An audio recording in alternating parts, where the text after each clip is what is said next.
श्री महाप्रज्ञ गुरवे नमः। जिसके सांसों में रहता है शाश्वत शांति का स्पंदन, उस महाप्रज्ञ को वंदन, उस महाप्रज्ञ को वंदन। सत्य अहिंसा अनेकांत को अर्पित जिसका तन मन, उस महाप्रज्ञ को वंदन, उस महाप्रज्ञ को वंदन। जिसके सांसों में रहता है शाश्वत शांति का स्पंदन, उस महाप्रज्ञ को वंदन, उस महाप्रज्ञ को वंदन।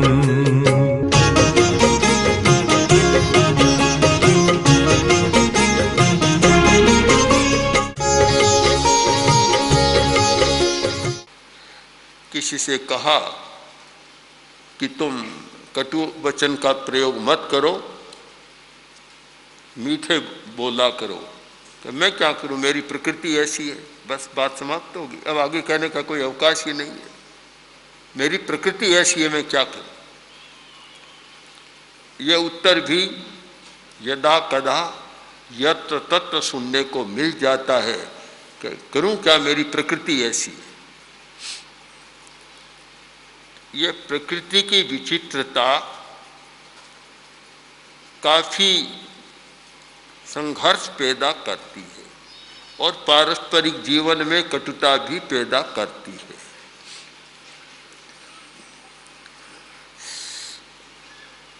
प्रकृति से जुड़ी हुई है रुचि, जो स्वभाव का एक अंग है रुचि, रुचि की भिन्नता।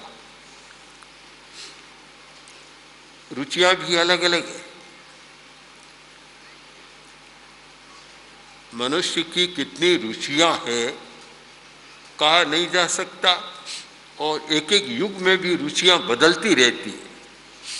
आज से 50 वर्ष पहले शायद मीठा खाने की रुचि ज़्यादा थी और आज नमकीन खाने की रुचि ज़्यादा हो। तो प्रकृति का भेद और रुचि का भेद जहाँ होता है वहाँ विग्रह होता है, सामंजस्य नहीं हो सकता। सामंजस्य के लिए जरूरी है कि प्रकृति को समझकर चलना, प्रकृति को बदलना और प्रकृति को समझकर चलना दो बातें हैं। पहली बात है प्रकृति को समझकर चलना, और प्रयत्न होना चाहिए कि प्रकृति को कैसे बदला जाए, स्वयं कैसे बदले, या जो बड़ा है वह उसे बदलने का गुर सिखाए और बदलने की प्रेरणा दे। तो प्रकृति को समझकर चलना। 5, 10, 20 लोग साथ में रहते हैं और भिन्न भिन्न प्रकृतियां हैं। साथ में रहना और फिर लड़ाई झगड़ा न होना, यह एक अच्छे जीवन का लक्षण है। पर यह कैसे नहीं हो, उसका एक हेतु है प्रकृति को समझना।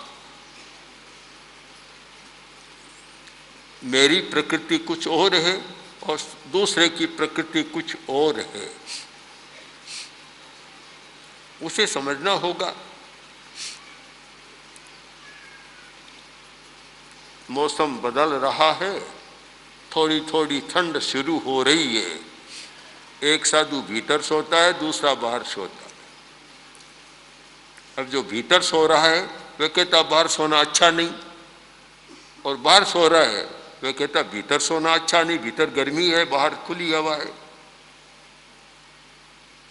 अब दोनों की प्रकृतियां भिन्न है, एक की उष्ण प्रकृति है और एक की शीत प्रकृति है। प्रकृति में भी यह मौसम का भी असर आता है और शरीर के रसायनों का भी अंतर है। जो पित्त प्रधान है उसकी प्रकृति गर्म होगी, और जो कफ प्रधान है उसकी प्रकृति मधुर होगी, शांत होगी। वायु प्रधान है, उसकी प्रकृति चंचल होगी। अब एक की प्रकृति में चंचलता है, एक की प्रकृति में उग्रता है, गर्मी है, और एक की प्रकृति में शांत है। अब ये तीनों भीतर के कारण है। भीतर के जो रसायन है, कफ, पित्त और वायु, ये भी रसायन ही है हमारी। ये जो भीतर के हैं वे उसको प्रभावित कर रही हैं, तो प्रकृति का भेद होना जरूरी है। अब जिसकी पित्त प्रकृति है वह गर्म चीज खाना पसंद नहीं करता, खाना अच्छा नहीं होता, उसके हित में नहीं होता। अब जब भिक्षा से लाते हैं या घर में रसोई बनती है, गर्म प्रकृति की मिर्ची आ गई, गर्म प्रकृति की चीज आ गई। अब एक कहता है कि मैं मिर्चें नहीं खा सकता, मुझे आ गई गर्मी होती है। दूसरा कहता है कि मैं ले आया, ये तो खाना ही होगा तुमको, कैसे नहीं खाएगा, ये खाना पड़ेगा। तो ये यहाँ प्रकृति का द्वंद्व शुरू हो जाता है और विग्रह थोड़ा शुरू हो जाता है। यह हमें समझना होता है कि रसोई बनाने वाले को यह समझना होता है कि अगर इसको यह खाने में सूट नहीं करता तो फिर मुझे वह बनाते समय ध्यान देना कि किसके लिए क्या होना चाहिए। एक को करेला बहुत अच्छा लगता है और एक को करेला बहुत कड़वा लगता है। हमारे मुनि समेरमल जी हैं जो एकांत साधना में रहते हैं आजकल, ये कड़वी चीज खाना, करेला पसंद ही नहीं करते, इनको पसंद ही नहीं है। ये जो भेद है रुचि का और प्रकृति का, इसे समझ कर न चले तो फिर लड़ाई तो पग पग पर तैयार। लड़ने के लिए तो बहुत अवकाश है, क्योंकि लड़ाई बाहर से तो आती नहीं है और न लड़ाई के लिए कोई सरंजाम की जरूरत है, न बाजार जाने की जरूरत है।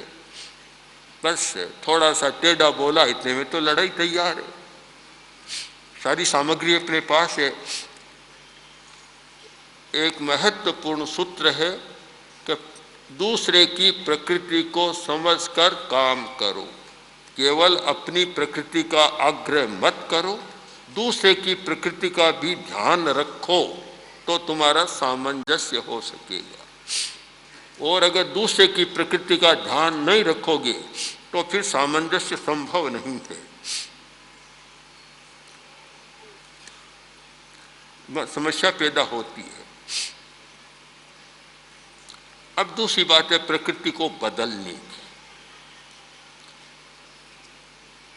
कम से कम जो लोग साधना के क्षेत्र में हैं उन्हें प्राथमिकता से यह प्रशिक्षण मिलना चाहिए कि प्रकृति बदली जा सकती है और जो प्रकृति को बदलने के साधन हैं उनको जाने और उनका अभ्यास करें और अपनी प्रकृति का परिवर्तन करें। यह अपेक्षित है। जो साधना के क्षेत्र में पूरे लगे हुए नहीं है, गृहस्थ हैं, उनको भी जरूरत है कि प्रकृति में परिवर्तन आए। और प्रकृति बदलती है तो घर का वातावरण भी बदल जाता है। घर में एक व्यक्ति उद्दंड प्रकृति का होता है तो सारा घर अस्त व्यस्त हो जाता है, और वह भी अगर बदल देता है प्रकृति को तो घर ठीक हो जाता है। हमारे सामने भी अनेक अनुभव आए, गृहस्थों के अनुभव कि हमारे पुत्र की या हमारे कुलवधू की बड़ी टेढ़ी प्रकृति थी, जटिल प्रकृति थी, किंतु प्रेक्षा ध्यान के शिविर में आने के बाद इतना अंतर आ गया हम कल्पना भी नहीं कर सकते। और ध्यान के द्वारा, प्रेक्षा और अनुप्रेक्षा के द्वारा परिवर्तन आता है। यह असंदिग्ध बात है। प्रकृति बदलती है और उसका कारण भी हम खोजें कि प्रकृति की जटिलता में शायद नकारात्मक भाव काम करता है, जो मोहनीय कर्म का औदयिक भाव है, और प्रकृति की स्वस्थता में क्षयोपशमिक भाव काम करता है, जो मोहनीय कर्म का क्षयोपशमिक भाव है। तो बदला जा सकता है, हमें बदलने का प्रयत्न करना चाहिए। जहाँ भी विग्रह हो, सामंजस्य न हो, वहाँ प्रकृति के परिष्कार की बात सोचनी चाहिए। अलग होना एक बात है, दो भाई हैं, प्रकृति नहीं मिलती है और दो चूल्हे बन गए, यह तो सरल काम है, पर उससे लाभ क्या हुआ? पारस्परिक संबंधों में कटुता आ जाती है। दो हैं, परस्पर में ठीक सामंजस्य नहीं होता है और यह संकल्प करें कि हमें अपनी आदतों को बदलना है, तो फिर बदल सकते हैं, सामंजस्य रह सकता है और अच्छा भी हो सकता है। एक समय था कि संयुक्त परिवार की प्रणाली चलती थी, आज वह टूट गई, बहुत सारी टूट रही है। पश्चिम के देशों में जहाँ संयुक्त परिवार की प्रणाली नहीं, वे अनुभव कर रहे हैं कि संयुक्त परिवार की प्रणाली होनी चाहिए, उसमें लाभ बहुत है। जब चार भाई हैं, साथ रहते हैं, सुविधा कितनी है। कुछ लोगों ने बताया कि हम चार भाई हैं, एक कहीं जाता, हमें कोई कठिनाई नहीं होती। काम संभालने वाले हैं, चारों साथ काम करते हैं, कोई हमें कठिनाई नहीं होती। तो दूसरे वाले ने यह बताया कि मैं करूं क्या, समय कैसे लगाऊं, अकेला हूं, आऊं तब दुकान बंद करके आना पड़ता। तो संयुक्त परिवार एक प्रयोग था सामूहिक जीवन का, एक अच्छा प्रयोग कि लोग कैसे एक साथ रह सकते हैं। वो अब उसमें कठिनाई आ गई। कारण क्या? असामंजस्य का कारण खोजें तो पीछे की जो चर्चा थी, असहिष्णुता और अहंकार या मृदुता का अभाव, विनम्रता का अभाव। जहाँ विनम्रता का अभाव और असहिष्णुता होती है, वहाँ कोई साथ रह नहीं सकते, अच्छे ढंग से रह नहीं सकते। सामंजस्य के लिए भी जरूरी है सहिष्णुता और विनम्रता, ये दोनों हो तो फिर प्रकृति को बदलने की बात भी आती है कि प्रकृति को भी बदला जाए, रुचि को भी बदला जाए। हमारे धर्म संघों में हम देखते हैं कि अनेक प्रांतों के युवक बालक मुनि बनते हैं। तो अब जो महाराष्ट्र में जन्मा, उसका खान पान, रहन सहन, रुचि अलग प्रकार की होती है। दक्षिण भारत में जन्मा, उसकी अलग प्रकार की होती है, और राजस्थान में जन्मा, उसकी अलग प्रकार की होती है। जो राजस्थान में जन्मा उसे बाजरी की रोटी अच्छी लगती है, जो दक्षिण भारत में जन्मा चावल खाने में रहा, उसे इडली डोसा अच्छा लगता है। सारी रुचि अलग प्रकार की होती है कि उसी वातावरण में वह जिया है और उसके शरीर में वे ही परमाणु काम कर रहे हैं। तो ये देश काल की भिन्नता, देश की भिन्नता और काल की भिन्नता अलग अलग है। तो फिर उनमें सामंजस्य स्थापित करना, भोजन में भी सामंजस्य स्थापित करना।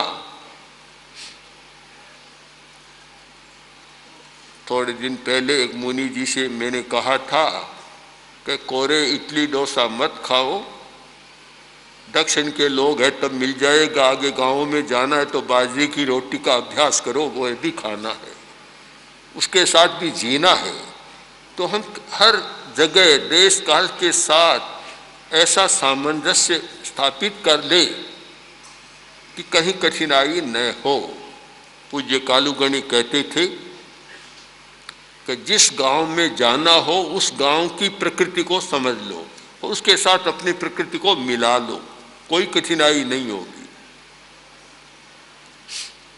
गांव में जाओ तो पहले गांव के बाहर ये कंटीली बाड़ें होती थी, तो ये हमारा कहा जाता था साधुओं में कि जब गांव में जाओ तो पहले उन बाड़ों से संपर्क मिला लो, परिचय स्थापित कर लो, उनसे मिल जाओ तो फिर कांटे नहीं चुभेंगे। हर चीज के साथ सामंजस्य स्थापित करो तो प्रकृति का मेल जो देश और काल की दूरी के कारण होता है उसे बदला जाए, परिवर्तन किया जाए। परिवर्तन के लिए, स्वभाव को बदलने के लिए अनुप्रेक्षा के प्रयोग बड़े महत्वपूर्ण होते हैं। अनुप्रेक्षा से बदल सकता है। तो हम संकल्प शक्ति का प्रयोग करें, उस संकल्प के द्वारा एक नई प्रकृति का निर्माण करें और पुरानी प्रकृति का परिवर्तन या परिष्कार करें। संकल्प बहुत बड़ी शक्ति है। मैं नहीं खाऊंगा, त्याग करते हैं। त्याग क्या है? हमारी संकल्प शक्ति है कि संकल्प शक्ति जागृत हुई और नहीं खाऊंगा, फिर नहीं खाता है, प्रयोग नहीं करता है। अभी कुछ भाई आए गुजरात से, तो उन्होंने बताया कि आप जब सूरत आए और इस व्यक्ति को यह संकल्प कराया था कि अब मैं नशीली वस्तुएं नहीं खाऊंगा, यह बिल्कुल पाल रहा है, उसका पालन कर रहा है। बड़ा नशा करता था, अब तक भी विचलित नहीं हुआ, बराबर निभा रहा है। जब व्यक्ति के भीतर संकल्प की शक्ति जागती है तो कठिन लगने वाली बात सरल और कभी कभी असंभव लगने वाली बात भी संभव बन जाती है। तो हम संकल्प शक्ति का प्रयोग करें कि मुझे अपनी प्रकृति को बदलना है। अगर संकल्प की चेतना जाग जाए तो हो सकता है कि एक दिन में ही बदल जाए, और अभ्यास करे तो हो सकता है 10-20 दिन, महीने में बदल जाए। पर यह सब में निष्ठा पैदा हो कि प्रकृति को बदला जा सकता है और मैं अपनी प्रकृति को बदल सकता हूं। जयाचार्य ने प्रकृति के 2 विभाग कर दिए। 2 विभाग है, जैसे परिषद में इधर बहनें हैं, इधर भाई है, बीच में थोड़ा रास्ता है। प्रकृति के 2 विभाग कर दिए। एक कितना महत्वपूर्ण मनोवैज्ञानिक विश्लेषण किया है कि एक खोड़ीली प्रकृति और एक चोखी प्रकृति। 2 बड़े बड़े गीत बनाए इस पर। खोड़ीली प्रकृति का लक्षण क्या है और चोखी प्रकृति का, अच्छी प्रकृति का लक्षण क्या है।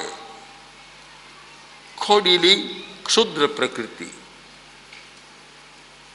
शुद्धता में वही आएगा कि कोई किसी की बात को सहन नहीं कर सकता, कुछ जरा सा कहे इतने में तो इतना तनाव कि कुछ समझ नहीं पाता, क्या से क्या कर देता है। अच्छी प्रकृति हर बात को सम्यक ग्रहण करता है। प्रकृति अच्छी नहीं होती तो बड़ी समस्या पैदा होती है। कुछ लोग ऐसे होते हैं कि अपनी प्रकृति के कारण दूसरे को भी कठिनाई पहुंचाते हैं।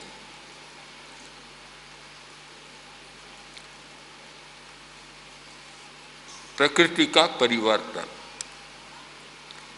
एक संकल्प हमारे मन में जाग जाए कि मुझे अपनी प्रकृति को बदलना है, और इसलिए बदलना है कि सामंजस्य के साथ जी सके, शांतिपूर्ण सहवास के साथ जी सके और सामुदायिक चेतना का विकास कर सके। इसलिए बदलना है। जो संकल्प नहीं करता और ये अनुभव भी नहीं करता कि मेरी प्रकृति अच्छी नहीं है, वहाँ तो बदलने की बात ही नहीं आती। जिसको बदलना है सबसे पहले तो ये अनुभव होना जरूरी है कि मेरी प्रकृति के ये तत्व अच्छे नहीं है, ये बाधा बन रही है, मुझे बाधा पहुंचा रही है, इसलिए इनको बदलना जरूरी है। पहले तो भान हो, ज्ञान हो, ज्ञान के बाद भान हो जाए कि वास्तव में अच्छा नहीं है, फिर यह संकल्प हो कि मुझे इसको बदलना है। तो बदलने के लिए फिर संकल्प और श्वास के साथ संकल्प, ऐसे ही आप संकल्प करें उसमें भी शक्ति होती है, पर दीर्घ श्वास के साथ संकल्प करें और वह संकल्प सोने से पहले, जब नींद आने का समय हो उससे 5-10 मिनट पहले वह संकल्प करे और नींद आ जाए तो नींद में भी वह संकल्प बराबर चलता रहे, वह संकल्प अधिक शक्तिशाली होता है, उसकी क्षमता बहुत बढ़ जाती है और उसमें बहुत परिवर्तन की संभावना हो जाती है। संकल्प का भी एक समय होता है कि चंचलता है, मन स्थिर नहीं है, एकाग्रता नहीं है या तनाव है, उस स्थिति में संकल्प करें तो वह संकल्प कोई फलवान नहीं बनता। संकल्प कब करना चाहिए कि शांत मन, एकाग्र मन, एकाग्रता पूरी हो और दीर्घ श्वास ले, फिर श्वास के साथ संकल्प को जोड़ दें। आप संकल्प को तो बार बार नहीं दोहराएंगे, पर जब श्वास के साथ जोड़ दिया तो श्वास तो नींद में भी आएगा, नींद में भी आपका संकल्प चलता रहेगा और वह इतना पुष्ट हो जाएगा, जितनी आवृत्ति उतनी पुष्टि। आयुर्वेद का सिद्धांत है कि जितनी आवृत्ति उतनी पुष्टि और शक्ति। आयुर्वेद में होता है, जैसे अभ्रक उदाहरण ले ली, अभ्रक एक होता है 10 फुटी अभ्रक, एक होता है 100 फुटी अभ्रक और एक होता है 1000 फुटी अभ्रक। अब 10 फुटी अभ्रक, वस्तु तो अभ्रक एक है, किंतु फुट देने में इतनी क्षमता लगी, इतनी शक्ति लगी और इतनी आवृत्तियां हुई कि वही अभ्रक 10 फुटी में बहुत कमजोर था और जब 1000 फुटी हो गया इतनी ताकत आ गई कि बीमारी को मिटाने में बहुत जल्दी का सफल हो जाता। पुटित करना, भावना देना, आयुर्वेद का शब्द है भावना देना और अध्यात्म का शब्द भी है भावना का प्रयोग करना, यानी पुट देते रहना। बहुत सारे वैद्य बतलाते हैं कि इसकर आक की भावना दी हुई है, नींबू रस की भावना दी हुई है, गुलाब के फूल की, जोई के फूल की, न जाने कितनी कितनी भावनाएं देते हैं। वही द्रव्य, द्रव्यों का अंतर नहीं, किंतु भावना देने से उसकी शक्ति में आसमान धरती का सा अंतर आ जाता है। तो वैसे ही भावना का प्रयोग करें, बार बार संकल्प को दोहराएं, बार बार उस पर अनुचिंतन करें, तो वह संकल्प की शक्ति बढ़ जाएगी और उसमें परिवर्तन की क्षमता भी आ जाएगी। तो सामंजस्य के लिए जहाँ फिट नहीं बैठता हो, परस्पर में के फिट नहीं बैठे, खड़बड़ा रहे हैं, एक दूसरे से झगड़ा कर रहे हैं, विग्रह कर रहे हैं, उसके लिए सामंजस्य जरूरी। और सामंजस्य के लिए पहली बात है प्रकृति का समझ, प्रकृति की समझ, पहचान और प्रकृति का परिवर्तन। ये प्रकृति पर हम ध्यान केंद्रित करें तो सामंजस्य का रास्ता साफ होगा और हम बिना विग्रह आग्रह के एक साथ शांति के साथ रह सकेंगे। तो हमें बहुत ध्यान देना है प्रकृति पर, प्रकृति को समझने पर और प्रकृति के परिवर्तन पर। इस प्रक्रिया से अगर चले तो सामंजस्य की शक्ति का विकास हो सकता है। ओम ओम श्री महाप्रज्ञ गुरवे नमः। ओम श्री महाप्रज्ञ गुरवे नमः। ओम श्री महाप्रज्ञ गुरवे नमः। ओम श्री महाप्रज्ञ गुरवे